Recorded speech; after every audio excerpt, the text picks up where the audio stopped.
अद्वितीय शिवरात्रि पर्व पर या शिवोत्सव पर्व पर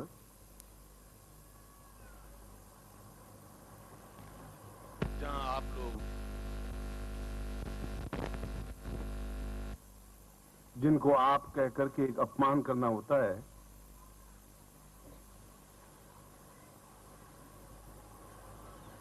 आपको मैं तुम कहूं या आत्मांश कहूं, आत्मा के अंश कहूं तो ज्यादा अच्छा रहेगा।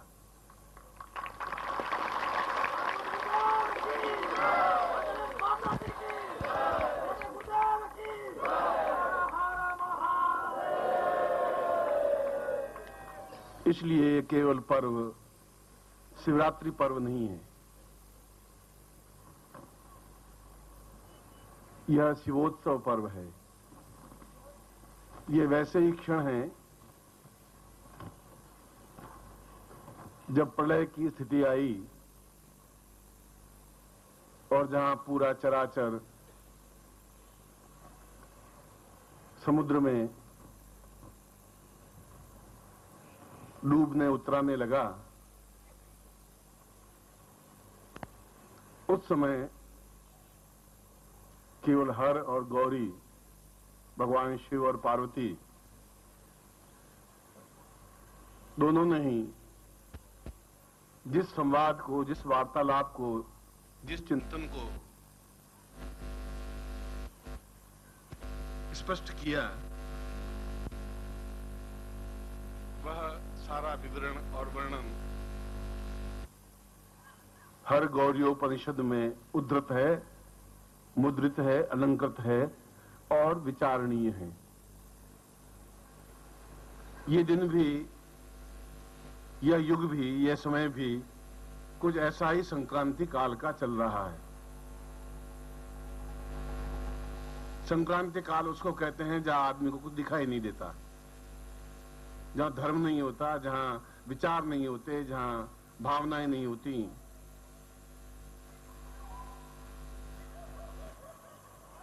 उस समय एक प्रलय की स्थिति आती है।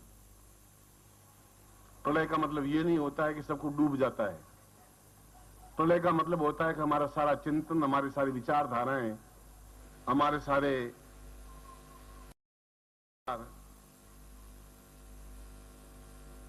एक अजीब से ऊहापोह में ये देश, ये राष्ट्र जब चलने लगता है, जब राष्ट्र के सामने एक अंधकार सा छा जाता है, जब राष्ट्र को कुछ दिखाई नहीं देता,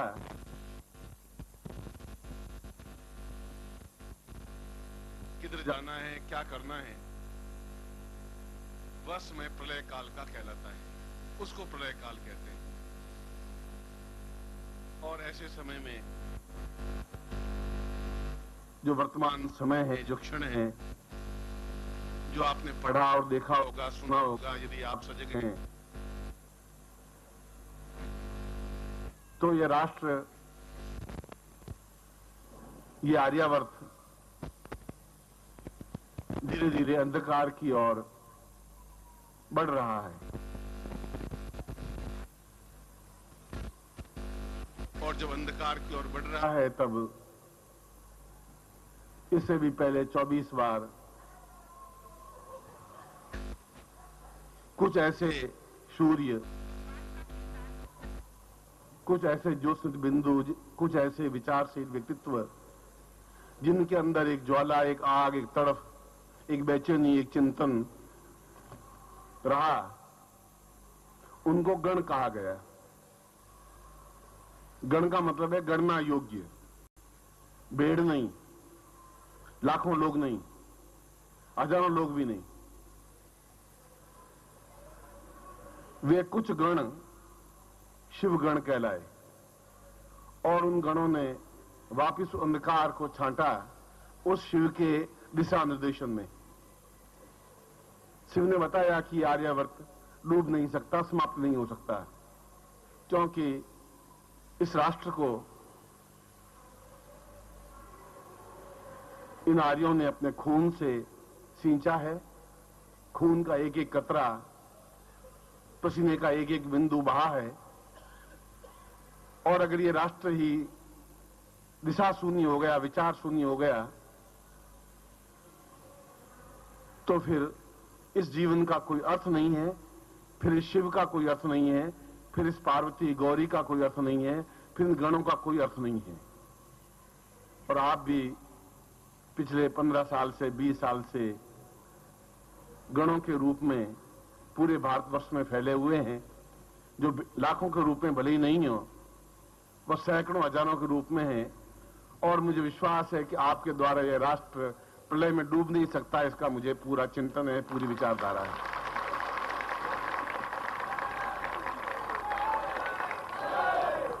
जिस प्रांत में हम बैठे हुए हैं, इस प्रांत में पिछले 3-4 दिनों से जो कुछ घटनाक्रम चल रहा है, पिछले साल भर से 2 साल से जिस प्रकार से हम व्यथित, दुखी और चिंतन हैं, इसलिए चिंतन है कि हम इस देश में जिंदा हैं, इसलिए दुखी हैं, इसलिए इस बातचीत का प्रसंग है कि हम यहां सजग हैं, इसलिए इस बिंदुओं को छू रहे हैं कि हम किंग कर्तव्य विमूढ़ नहीं है, हाथ पर हाथ धरे बैठे हुए नहीं है, भेड़ों की तरह उन लोहे की पेटियों में, बक्से में मतपत्र डालने के लिए खड़े नहीं हुए हैं। क्योंकि हमारे सामने जब कोई आदर्श नहीं होगा, कोई चिंतन नहीं होगा, जब राष्ट्र के सामने भी चिंतन नहीं होगा, तब चिंतक पैदा होते हैं, तब गण पैदा होते हैं, तब गण प्रकट होते हैं, तब वे स्पष्ट होते हैं। और उनके सामने एक हरगौर्योपनिषद के श्लोक के माध्यम से जो शिव ने पार्वती को कहा कि, पार्वती ने कहा कि सारा देश इस सिंधु नदी के किनारे जो बसा हुआ आर्यावर्त है, और जहां वे प्रवृत्तियां जो राक्षसमयी प्रवृत्तियां कहलाई, वे जब हावी होंगी और हावी हो रही हैं, तब हमारा देश का क्या होगा, क्या चिंतन होगा, क्या विचार होगा, फिर शिवरात्रि का अर्थ क्या होगा, फिर शिव का अर्थ क्या होगा।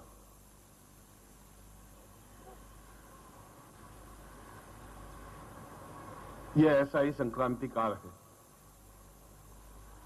और मैं ज्योतिष के माध्यम से संक्रांति काल को पिछले 5, 7, 10 वर्षों से देख रहा था, और हर बार जब आप मिले, तब हर बार मैंने आपको कहा कि आने वाला समय आपका है।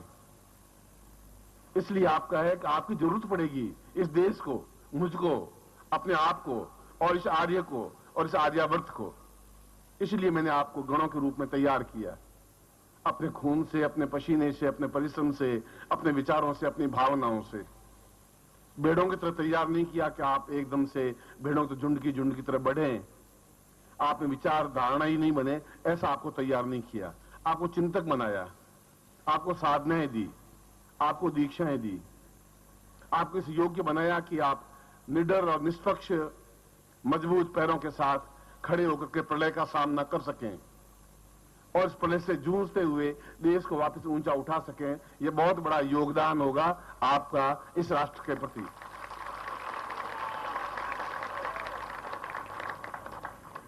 ऐसी कभी स्थिति बनी नहीं। मैं तो पिछले 60 वर्षों में भी ऐसी स्थिति नहीं देखी कि जहां एक ही कुर्सी और एक कुर्सी के लिए 2 मुख्यमंत्री झपट रहे हो। ऐसी स्थिति मैंने नहीं देखी। इस देश को गुलामी के रूप में भी देखा, अंग्रेजों के अत्याचार भी देखे, 42 के आंदोलन को भी देखा, जहां आजादी शब्द कहने पर गोली मार दी जाती थी, उस समय को भी देखा, और भारतवर्ष के टुकड़े टुकड़े होते हुए भी देखा। और यह भी देखा कि महाभारत काल में और महाभारत काल के बाद हूण, शक, यवन, तुर्क, राजपूत और अंग्रेज, इतनी जातियों ने राज्य किया।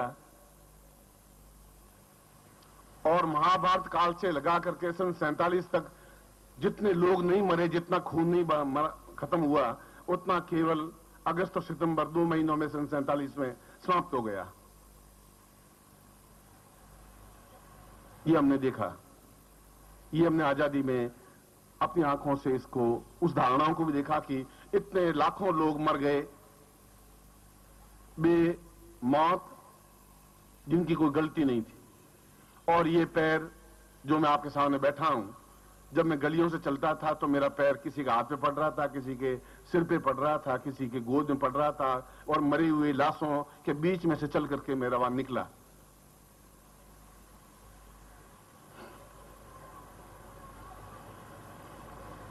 वो क्षण भी देखा।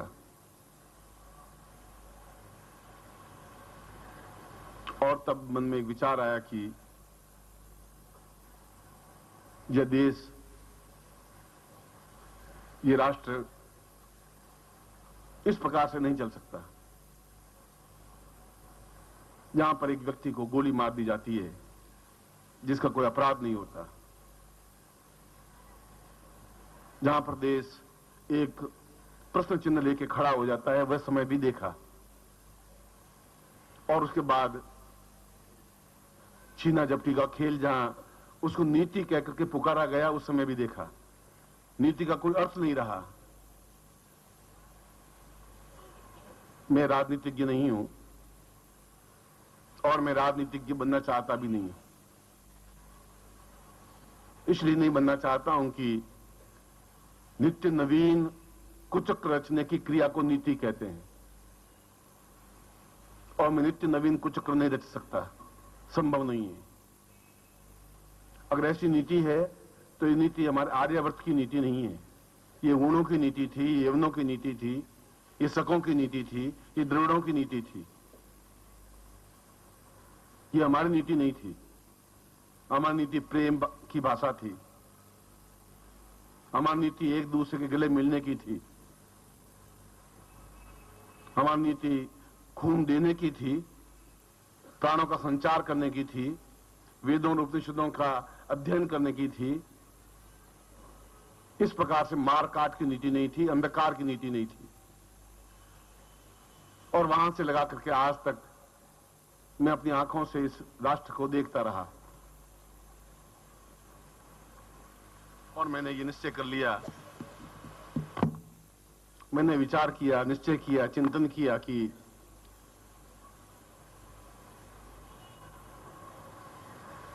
क्या मुझे एमए, पीएचडी, डीलिट करके कोई विश्वविद्यालय में प्रोफेसर बनना है, या वाइस चांसलर बनना है, या चांसलर बनना है।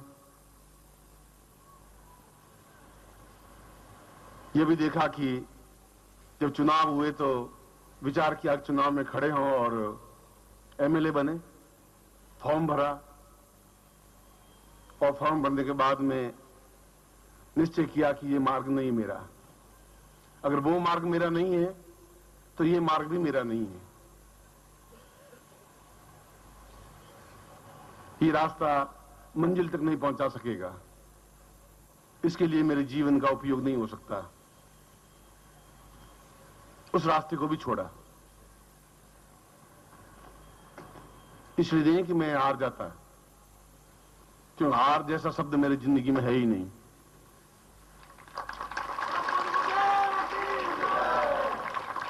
जो भी जिया है जीवन का क्षण, प्रत्येक क्षण को एक शाश्वत और चिंतन मूल्य के साथ जिया है। युद्ध किया है, संघर्ष किया है, अपने आप से, अपने मन से, अपने प्राणों से, अपने रक्त के कतरे से। और मैंने निश्चय किया कि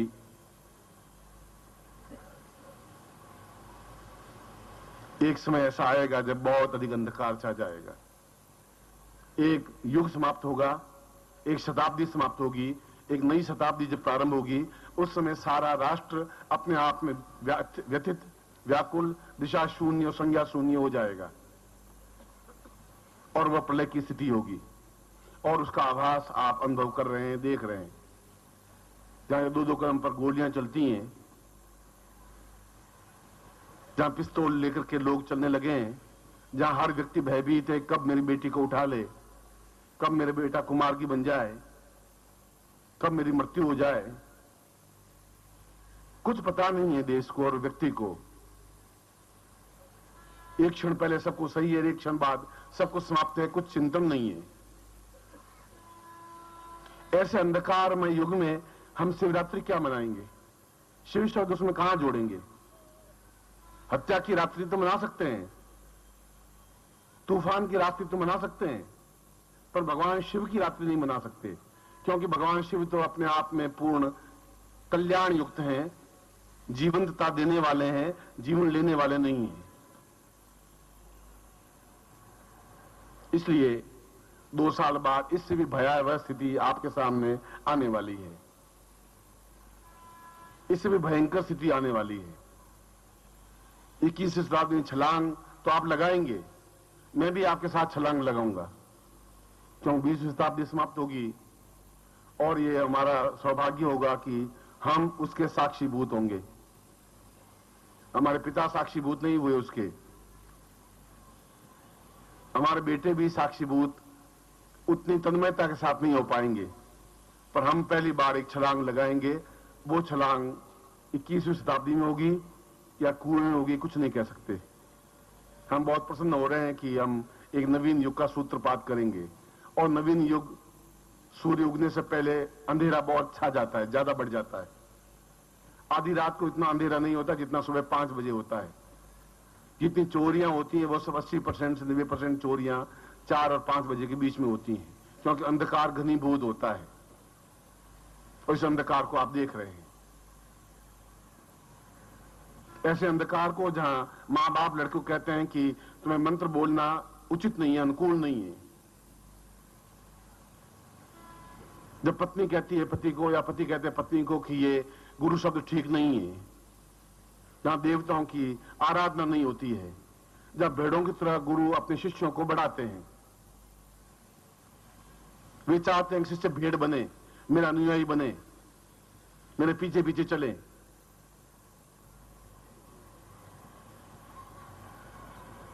और मैं कहता हूं कि पीछे चलने की जरूरत नहीं है तुम्हें, इस प्रकार से तुम्हें मैं तैयार किया भी नहीं है। जब मैं इस प्रकार से तैयार नहीं हुआ तो मैं आपको भी इस प्रकार से तैयार नहीं कर सकता, अंधेरे में भटका नहीं सकता मैं आपको।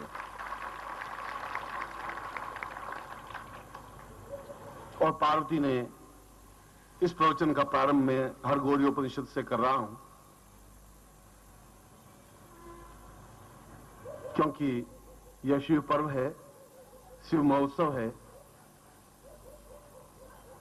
और इस उत्सव पर जब ऐसा ही युग, ऐसा ही क्षण समुद्र मंथन के अवसर पर आया, जब देवता भयभीत होकर भाग गए, जब राक्षस अपने आप में अत्याचार करने लग गए,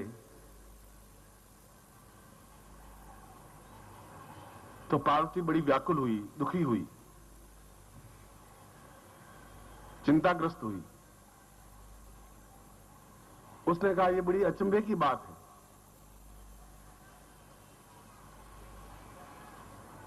दिव्यो बतां वै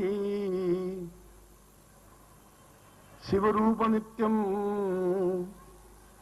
देवो क्षणांसा भयमेव दिल्यम सतां वै परां पूर्णमदैव रूपम